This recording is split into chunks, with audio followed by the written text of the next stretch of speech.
Hi guys, welcome back to the shop. Today we're going to do some more electrical work. Um, I don't know what this is going to turn out to be, but I've got this aftermarket switch that's got the right amount of connectors. I've just got to find out which wires are connected to one another, which are switched, and make it match the old one. It shouldn't be that hard to do, but you just never know. So we're just going to have to kind of take a look at it, uh, make a map of both of them, and have to adjust accordingly. So let me get you down here where you can see what I'm doing. Okay, this is the original switch, and as you can see, there's the lock and cylinder. It's all gone. And what they were doing was evidently just sticking something in here and turning this. And, you know, without that, we don't know. This has got a whole lot more detents than you think, or than there probably really is. There would be a stop somewhere. But after looking at this, you could tell that they had filed a mark here in 3 different places. So that made it a little bit easier for me to figure out that those must have been the 3 stops. So I just highlighted them with green, blue, and red, and went around, and that seems to be correct. Those 3 places this is the original one. This is this one right here, and as you see, it's a 9 wire. All the original ones that I found switches for were 4 wire. So this has something to do with the daytime, nighttime running mode. So there's a few other variables that come into play with that. But anyhow, in the green position on here, I found no contact between any of the pins. So I have to assume that that is off. And then when I went to the blue, I had 4 wires that were at some time or another connected. Or actually, in the blue position, I had 4 wires that were connected. Red and orange, white with a red tracer, and green with a white tracer. So those are the ones I need for daytime. And then when I went to the red, which I'm assuming is the nighttime, I've got 6 wires that are connected. So then I went to the new switch, this one right here.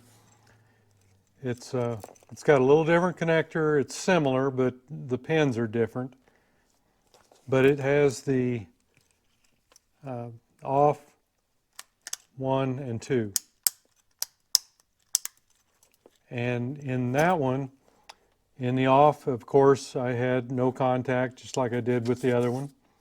And then I had 4 wires that were in contact in the first click, and then I had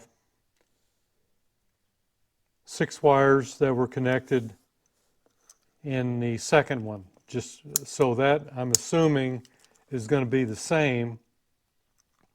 So I've got the same amount of wires. I've just got to sort out where they go, because if I hold this connector in the same orientation with the slide in here, the key, I guess you'd call it, none of the wires are the same color. And I mean, there's a few that are, but they're not in the same place. So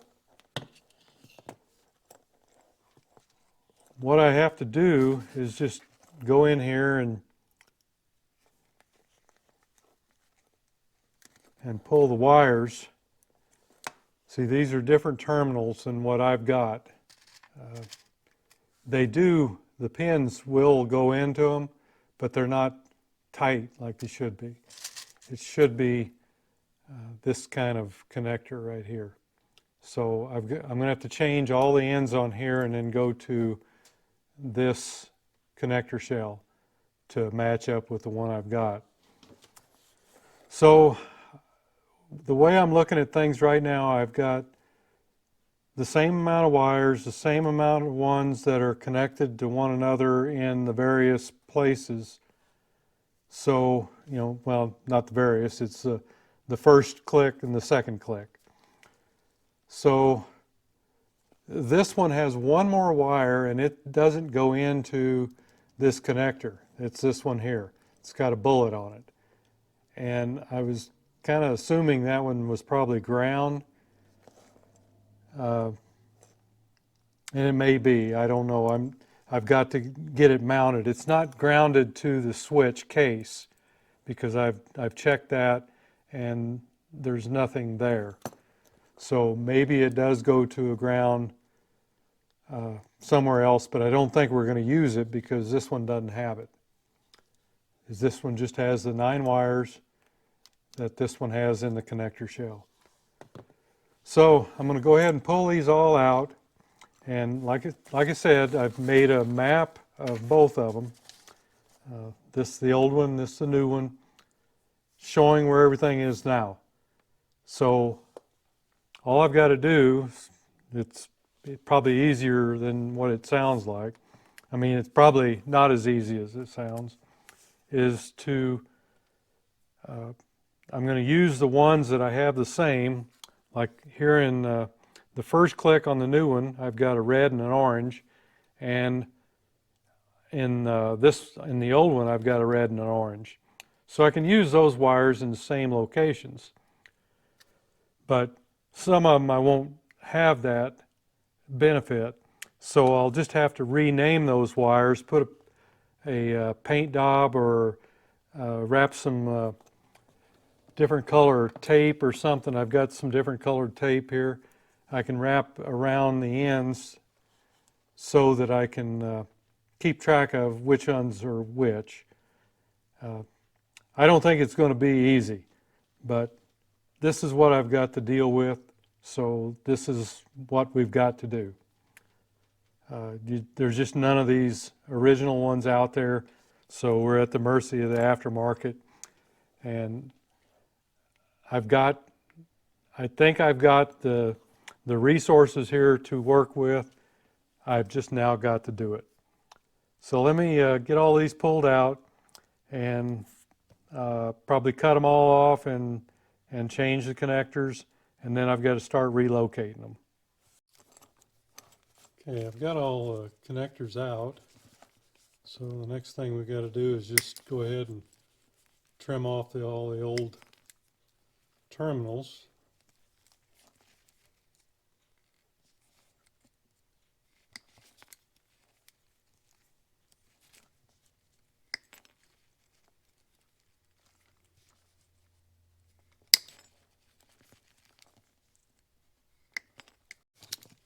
And then we get our stripper out.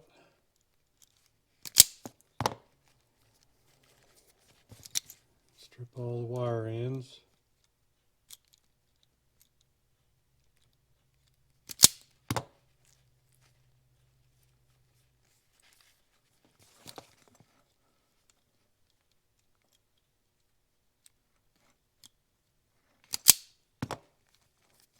And then we replace all of our terminals.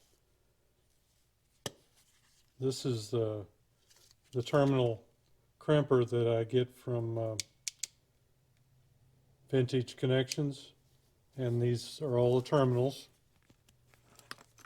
And to do this, you just put your terminal in there and you put it in the appropriate one. This is 22 to 18, this is 18 gauge stuff, and just stick it in there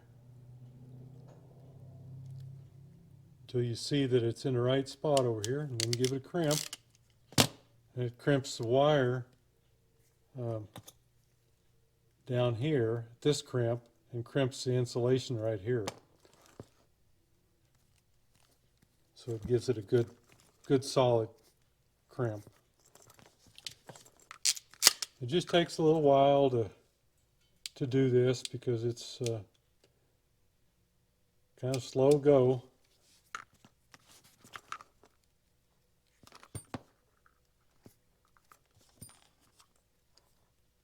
But it does such a fantastic job.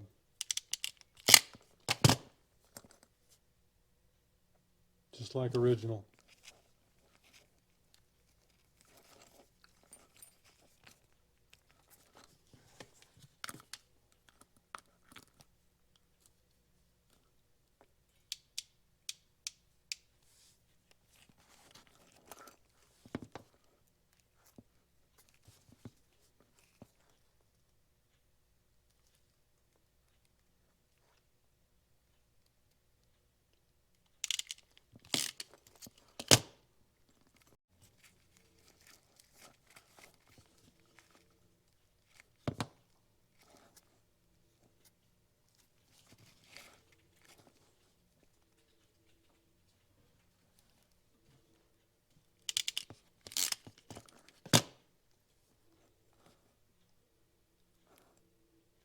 All right, we've got all our terminals on. Just going to do what we have available here that's the same. And I've got an orange wire, an orange and a red that are connected to one another on the old one. And the orange one starts in the middle. So if we put this up to the same orientation, the orange one goes in the middle slot. And let's see here. Yeah, that's how it goes.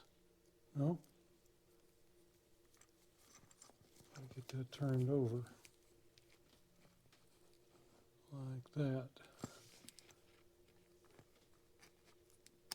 Okay. It's our first one. And the red one on this one is right next to it. And they're both connected on the other one also.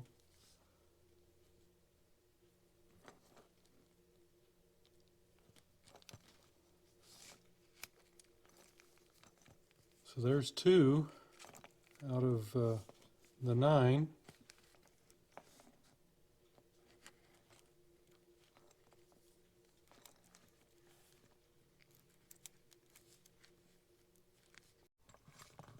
Okay, I think I've got them all swapped over. I just took a piece of tape, put on here, and wrote the new color on the new wire. I've got all the terminals changed out. And what I did was I just set my multimeter up to ohms with on beep, and I'll put this in the second slot, which would be the nighttime, right there. And what I did was I just started in the first hole and just did it the same way all the way around. And I just went through here and found out which one. Okay, nothing there. Do the same on the old switch.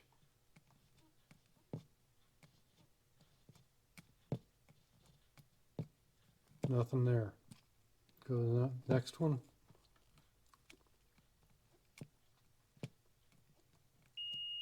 Okay, there we've got continuity on that one.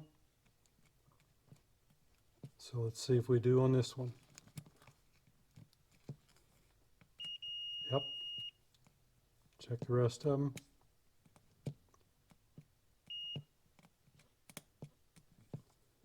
And just so on and so forth. Every pin. Okay, it's the bottom middle one.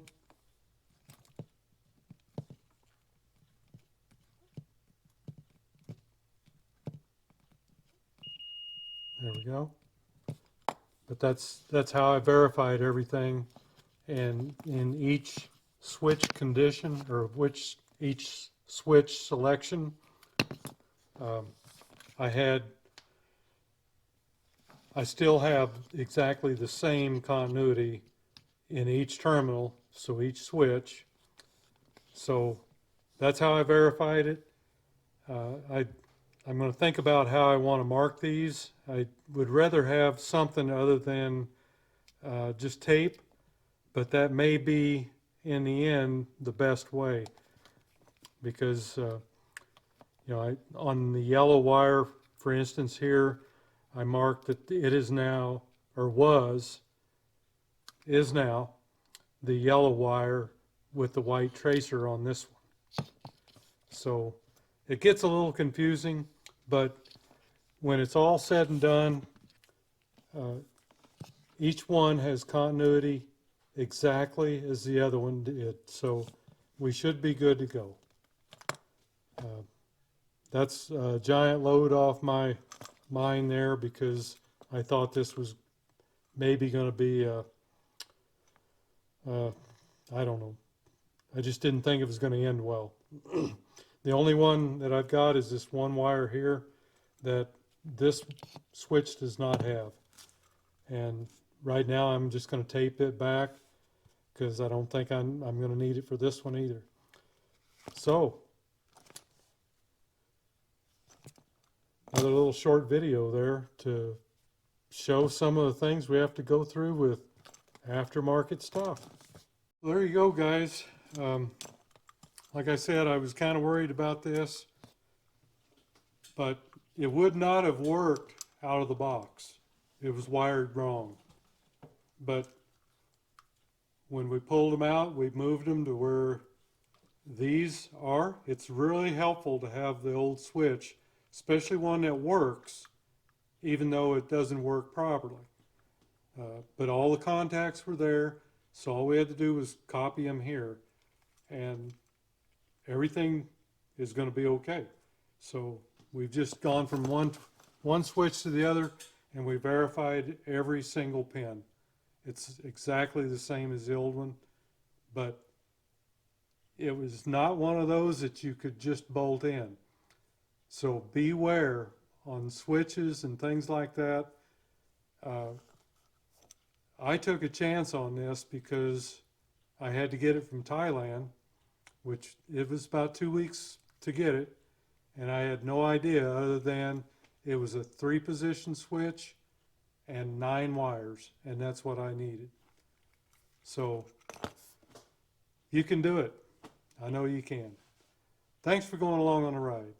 See you next video.